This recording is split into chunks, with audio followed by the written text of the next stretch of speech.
Sa mga mahilig naman mag-inom dyan, siguraduhin may pulutan habang nagkakasiyahan para di mauwi sa initan ng ulo gaya ng nangyari sa Iloilo City. Pinagbabaril kasi ng isang lalaki ang kanyang kainuman nang magreklamo itong walang pulutan at magbasag pa ng baso. Alamin ang report mula kay Dan Villegas. Nasawi ang isang lalaki matapos siyang pagbabarili ng kanyang kainuman sa isang barangay sa Iloilo City. Ang mga biktima ay kinilala bilang mga residente ng Barangay Pasi sa nasabing lungsod. Base sa investigasyon ng mga kapulisan, nagpunta sa kubo ng sospek ang biktima upang makipag-inuman dito.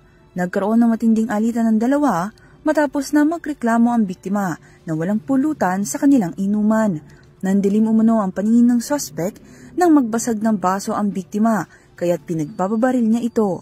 Nagtamo ng 5 tama ng baril sa katawan ng biktima na agad niyang ikinisawi. Nasa kustodiya naman na ng lokal na kapulisan ng sospek sa krimen at nahaharap sa kasong homicide. Para sa URTV News, Dan Villegas sumasaludo sa bawat Pilipino.